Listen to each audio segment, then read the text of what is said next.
Great, thank you very much for the introduction, Michael.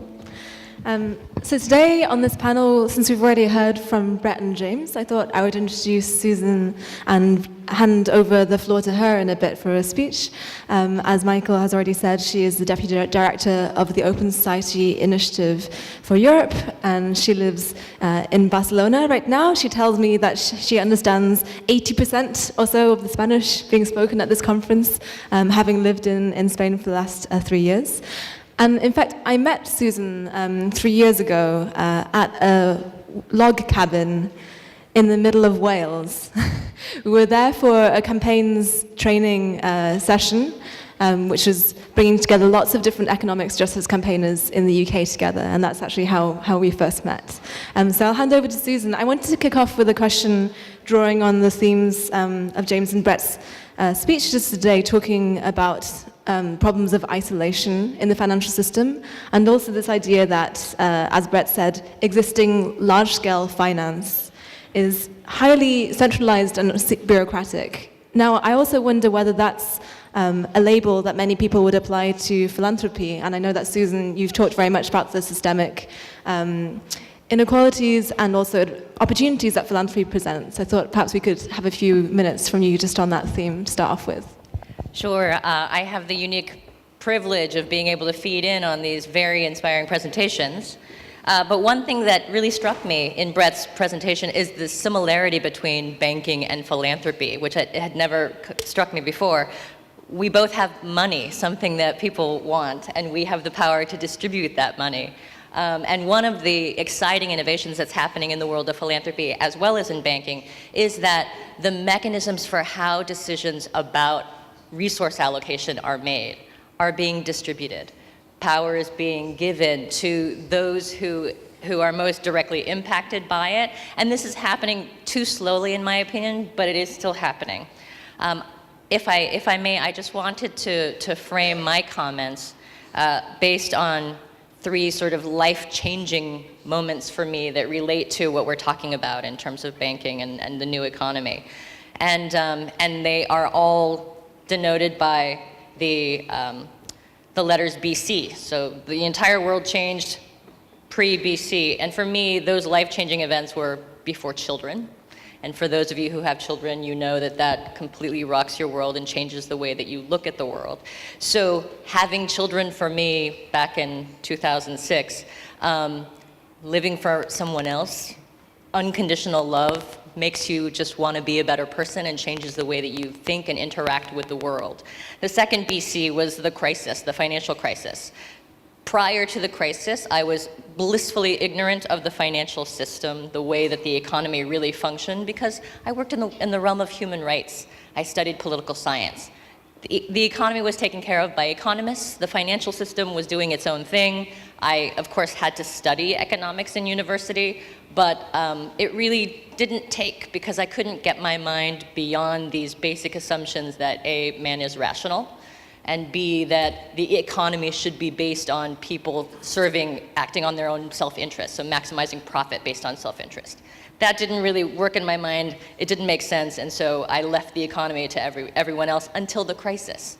And working in the realm of human rights, it just hit home to me that without a basic understanding of how our economy and financial system works, you can't really have an understanding of what changes need to occur in the world.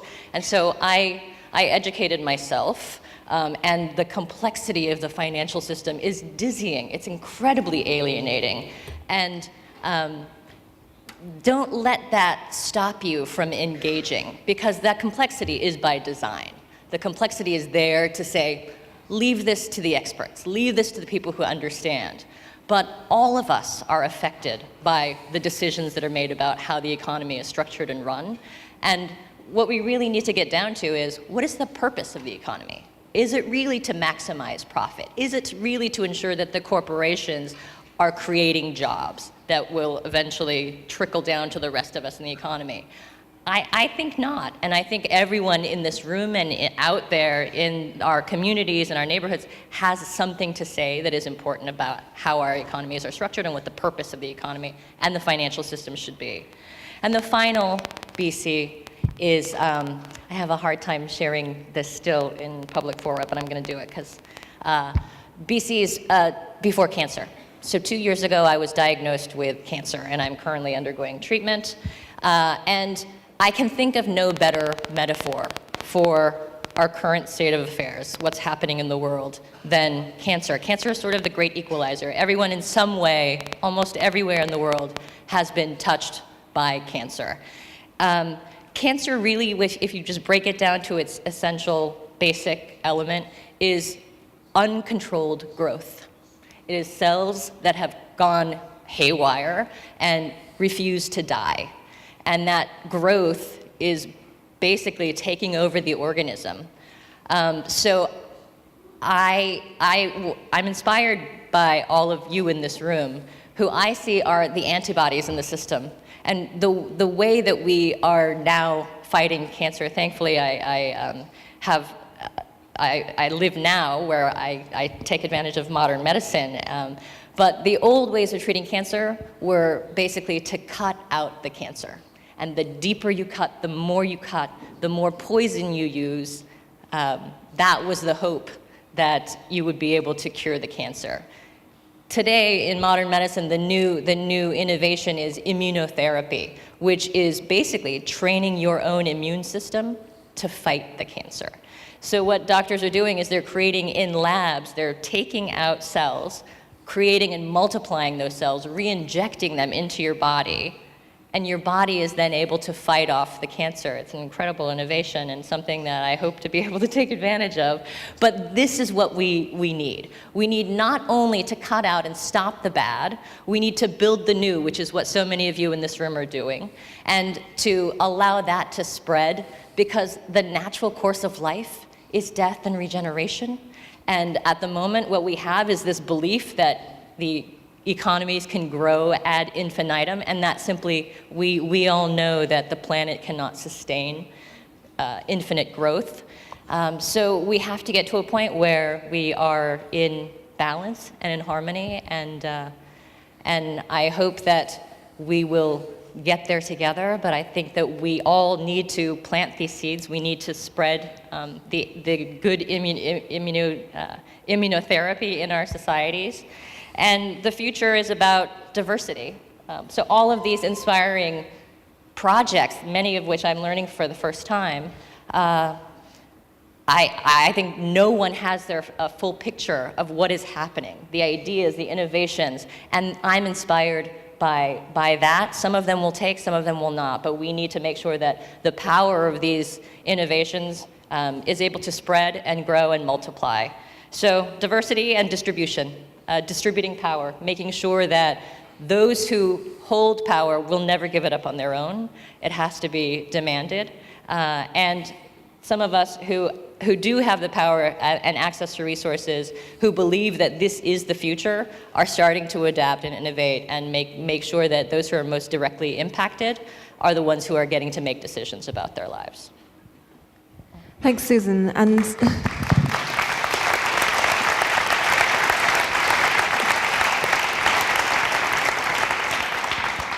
So you talk about building the new and being the immunotherapy in the body of the economy that we need now. I was wondering, could you discuss a bit, what do you think is the role and purpose of philanthropic money in building the new? Yeah. Well, you know, there's a contradiction, because unfortunately, the better philanthropy does, it's a bad signal for the rest of the world. So the more money, the more concentration of wealth there is that is in philanthropy, it means that there is growing inequality. So unfortunately, philanthropy is doing pretty well. There's a lot of excess wealth that people are giving off. What's new is that there is a recognition that philanthropy has always existed and has always existed from exploitative, extractive economic activity. And it was a way of cleansing the consciences of big industrialists. There's a growing recognition that that's no longer tenable, that it's not as important how you give away the money as how you are making the money. that realization is there's just a germ of it at the moment, but it's growing. And I think the more people are talking about that and raising that and asking questions about that, the better. But I do think that the role of philanthropy now is that it needs to diversify. It needs to distribute power. And the more that happens, I think we will see more changes in the way other power structures approach distribution of resources. Sure. James, do you see similarities there with what you're doing at Triodos in terms of trying to put money from whatever sources to good use? Do you think there's if there's any kind of crossover there in your missions? Yeah, absolutely. It's about being able to have something which is fundamentally more inclusive. And I think that relates to philanthropy, it relates to impact investing or sustainable savings, anything which is basically in line with what people believe, that it isn't just about this concentration of power. One of the things in terms of the distributed ledger and sort of some of the new things in terms of what technology opens up is that it might take it away from some of the institutions, but if it's still predicated on the same inequality in society and that there's still an imbalance in terms of people, then you still have in effect a tyrannical kind of system. It's just that you replace institutions by people. So what we need to see is an opening up of everyone, ordinary people, being able to kind of act in different ways. And I think with philanthropy, it's around being able to kind of give people the confidence that even those small contributions, whether in money or in time or in other kind of forms, all genuinely help to form this bigger systemic picture from a rules-based in terms of impact investing, this kind of blend where you're thinking, well, it's not just purely investing for return, it is investing primarily for the motivation of purpose and contribution to society, but where there is some level of return. The irony is that the policymakers are so concerned about, well, investor protection, that 99% of the population are blocked from being able to make the kind of investments which they would most want to make in their best interests of their family and future generations. Could you go into that a bit more? What do you mean? Yeah, so I mean, we offer, we try to make things as easy as possible for ordinary people to be able to kind of connect their money with things which are purpose-driven, positive impact. And we do that through the tools of the existing system. And we find ourselves constantly at that uncomfortable edge of what is maybe going to be allowed quite soon. But especially for some of our impact funds, despite being based upon things which are now developing a lot of track record in renewable energies and in sustainable agriculture, in social enterprise, things which are kind of taking hold, it's still difficult to be able to allow people to do that. Whereas everybody sort of says, yeah, but the capital markets, that's just buy secondary stocks from a stock market because that's where everybody else is. Therefore, it's safe. Systemically, we know that it's not safe, nor is it really fulfilling or where people want to be, and yet it takes time for those kind of behaviours and rules and beliefs to change.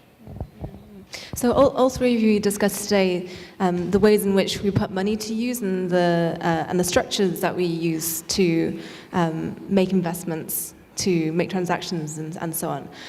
And you both mentioned, James and Susan, how you're trying to make money do more good and do different things to the way that it's usually treated in investments, say.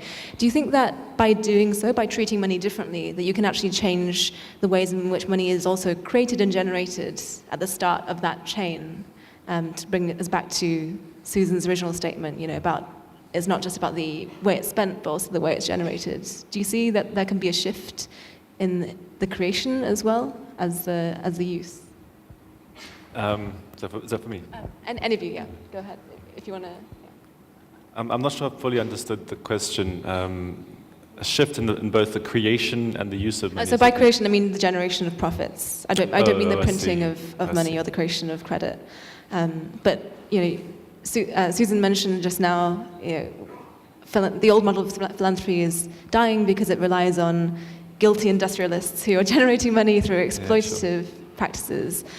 But you're trying to put that to use in some positive way. And I wonder, is that putting to use, either through ethical investments, through philanthropy, could that also change the way in which it is generated? How systemic can these things be for changing the role of money?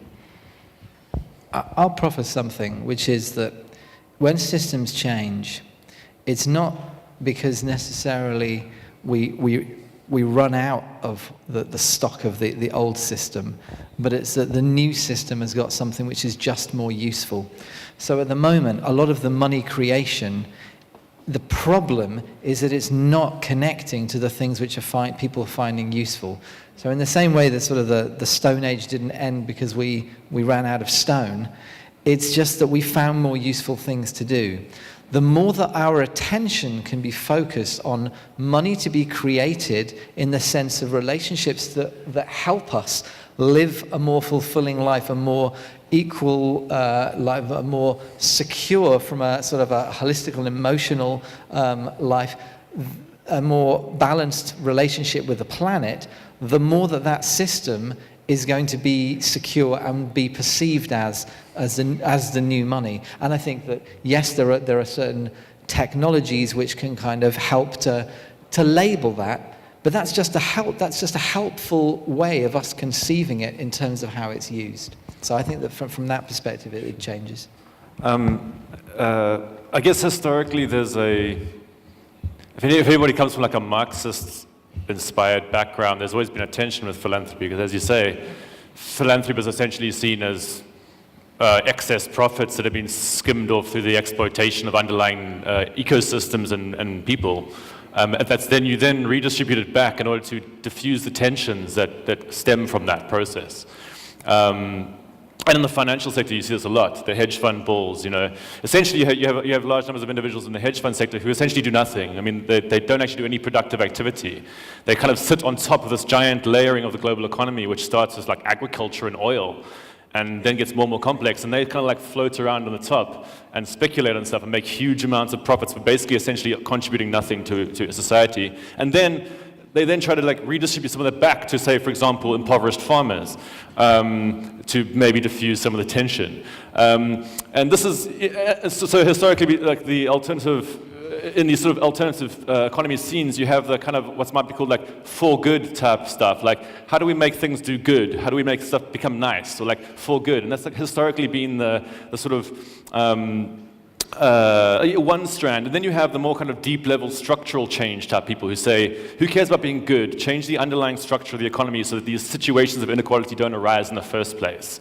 So if you're trying to fuse those two together, you could imagine, for example, a philanthropic philosophy that said, we're basically going to fund stuff that undermines the basic operations of inequality. So for example, we'll start to fund commons economy type projects. We'll fund stuff that essentially breaks down the power dynamics of corporations. I actually once read an article for this private wealth magazine called Spears on this kind of thing, and the editors were all really edgy because they were like, ooh, like the guys who read this magazine might not like this idea, But this is basically what if you could create a feedback loop where excess profits were being steered into systems that undermined the basic structure, sure, you could have a very, very intriguing process. How do you find the sound of that, James or Susan? Just picking up on what Susan's comment around children. I mean, the gift thing, it predates industrialists. I mean, I think the notion of what it is we give to our children is really powerful. Nobody taught that. That's instinctive of human quality. And in a sense, the kind of the global interdependent kind of world would look like a sort of a more global family, so that expression of family. And I think now people are kind of wondering, well, hang on a second, yes, there's the cost of education is going up, and how, what is it we need to give to our children in material terms is important, but it's nowhere near as important as the things of, well, what's it going to mean if the world that they're going to inherit is fundamentally flawed. So it's already making even the wealthy question, what is it that we are giving to our children? And I think that that's quite a powerful thing which connects all humans. I mean, it's an ultimately human trait. I just want to point out there's a real gender distinction that's going on in the language that we're using as well. I mean, you both speak about children, and yesterday Yontas talked about his children, in the opening plenary session. And the idea of focusing on children and nurturing families is traditionally not a role that the industrialists, the businessmen, who command profits for themselves have emphasized. And I think that's a really big shift in discourse that we're trying to affect through talking about a new economy. And that's really to do with the shift in gender roles. But coming... you can elaborate. But coming back to Brett's challenge to how philanthropy could change itself, I was wondering, Susan, if you had any thoughts on that.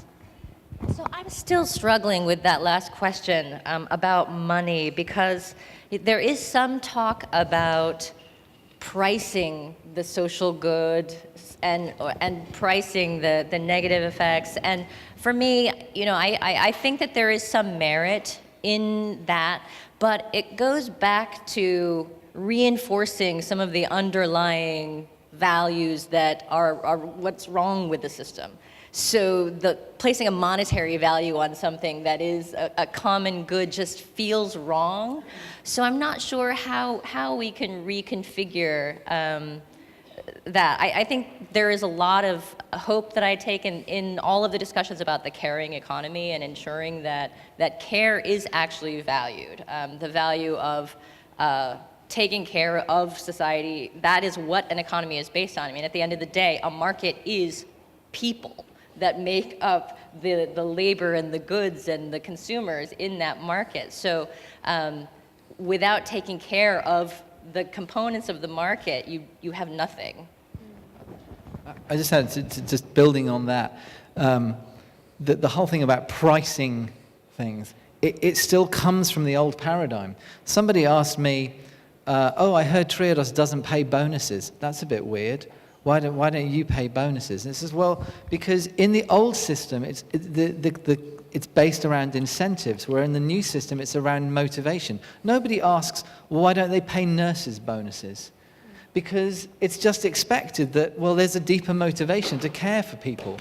And that's the kind of the part where we need to break the addiction to the incentive and the pricing, because it's not necessarily real, that there are things which are deeply inherent to people's own identity, which is about their motivation. This is what gives them purpose and meaning in life. So let's not create the habit of, let's not reinforce that habit by trying to price everything, which means that we can only act if the incentive, if the flag, if the score is at the right level. I think this debate about pricing and the role of pricing in society goes straight to the core of this discussion about finance. I mean, yesterday I was speaking to Francesca from Inspiral, who's developing a participatory budgeting platform, which she was describing as giving people actually more responsibility and therefore giving them more power if they're able to price and add a price tag onto what the projects they think should be funded. But then again, pricing also has this effect of alienating people from the actual products being priced, because when something is priced, it's commensurable with many other things, it's transferable, it's out of your own hands. I was wondering, Brett, in the participatory kind of, in the local currency schemes that you're seeing, do you find things are valued differently, though? Not because the pricing mechanism is different, but because different people have the power to price things? Yeah, I mean, but you can make a critique of local currency systems precisely on what we've been talking about, because essentially money systems operate to coordinate networks of strangers. And this is how you get extremely large-scale economies, and it's an extreme specialization of labor. So you have people who basically do not know each other, doing very, very specific tasks, and who cannot survive unless they get access to the things that the other people do. And this is where money system thrives, and it goes along with essentially scale large institutions. So the idea that you will then reverse engineer and create these sort of smaller versions of it in these local settings where perhaps you have other ways to mediate relations between people, and perhaps people are not actually strangers. It's interesting that people then think, oh, well, how we will engineer community relations is using a money system. And it's not always obvious that that's actually going to work. So, I mean, I'm always like, people trying to design these type of local currency systems, like to become clear about like, why exactly they want to do it. I mean, and one of the reasons why people will use local currency is people are already used to an existing system of monetary exchange, and then you can kind of like use that as a kind of non-threatening way to introduce the idea of economic localism to them, for example. But in general, alternative money systems, they don't challenge the basic idea of exchange between people, but what they will often try to do is to bring in other types of relationships in the process of exchange. So to say, this is not a cold, calculated, faceless exchange, you're going to also bring in other forms of interaction while you're engaging in the exchange. And that's often what's the underlying purpose of a local currency system is. Right. So taking away the isolation that James talked about. Can I just pick up on that point, because this is really important about trust, and the reason that structures work is based around trust. And in the human rights realm, in the world that I occupy, we've been wringing our hands a lot about the loss of trust in big institutions and the loss of trust in democratic institutions, the European Union in particular, and whether or not democracy is possible when people have lost trust in their institutions. I actually see the loss of trust in large institutions, including banks and the financial system, as a positive thing. I think that what we're seeing is a diffusion and dispersal of trust. People no longer put their trust in their elected representatives necessarily, or in institutions, because it has become clear that these institutions do not have their best interests at heart, and people are putting more trust in each other, which I actually find to be a very hopeful message, that the more people are trusting in the people that they know, the people who are in their community, the people who are in their networks, I think the less we will rely on other people to solve our problems, whether it is in democracy or in the finance system. Mm-hmm. So we're about to come to the most important part of the morning, which is your open spaces. So I'm going to wrap up this conversation in order to do so. And I'd like to wrap up by going back to this metaphor that Susan and James both built on, that it's not just about stopping the bad from happening, it's about building the good as well. So it's not, people didn't leave the Stone Age because they stopped using stone, they moved on to iron. So in this analogy, I'd really like to hear from the three panelists here, what is the good that you're building, and what do you think is the new iron? Just one initiative or something that you're excited about. You can start off with kick off with any of you.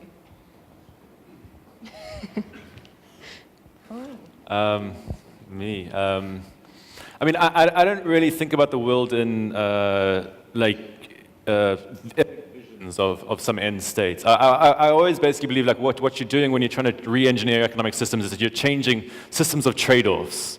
All right, so you say we hate extreme centralization of power in large, unaccountable, faceless institutions, and the alienated relationship I have with that, and the subsequent environmental destruction that goes along with that. And so you have a critique of that.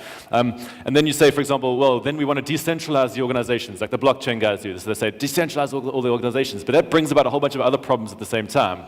Now you can have faceless, well, like decentralized, unaccountable power. So I think, like in general, when I'm thinking about these issues, it's like you're trying to balance off various types of trade-offs, and you've got to think critically. You can't just have this sort of like blinkered, optimistic mindset of like, all we got to do is just like use blockchain or use local currencies or use whatever. The main important thing is to have a critical mindset and say, I don't know, go out and test things and try them out, but also be prepared to let go of your vision as well and iterate on it and change it if it's yeah. Cool. So Brett's iron is critical mindedness and experimentation. James, what's your iron? I think for me, so for what we do in Triodos Bank, where we try and describe what we do, people try and put boxes around the categories, the sectors, and we need some specialization to help entrepreneurs in environmental or in the social or in the cultural sphere, but the real innovation comes from the potential for cross-fertilization, from being able to mix all of the the ideas and this knowledge together, not just from us learning from entrepreneurs and entrepreneurs learning from us, but from the whole community learning from one another. The thing which transcends just exchange to actually building something together. The more we share our knowledge, the more we build that overall pool, that wealth of knowledge. And I think that is the seam for sustainability, and something where the entrepreneurs here can be part of that kind of connection base, I think, is the new wave in sustainability. So James's iron is moving from exchange to community. And so finally, Susan, what's your iron? Distributed power in every sense. The